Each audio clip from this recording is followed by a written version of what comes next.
Duydum ki bizi bırakmaya azmediyorsun. Etme. Başka bir yar, başka bir dosta meylediyorsun. Etme. Ey ay, felek harap olmuş, alt üst olmuş senin için. Bizi öyle harap, öyle alt üst ediyorsun.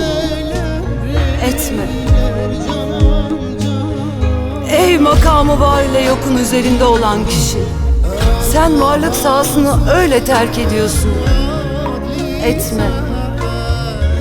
Sen yüz çevirecek olsan ay kapkara olur gamdan. Sen ayın da evini yıkmayı kastediyorsun. Etme. Bizim dudağımız kurur sen kuruyacak olsan. Gözlerimizi öyle yaş dolu ediyorsun. Etme.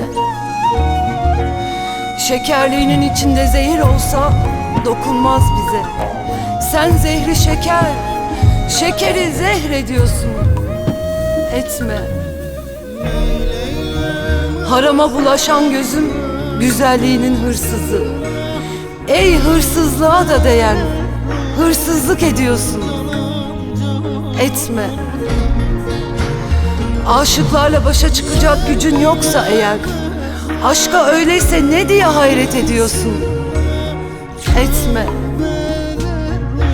İsyan et ey arkadaşım, söz söyleyecek an değil, aşkın baygınlığıyla ne meşk ediyorsun?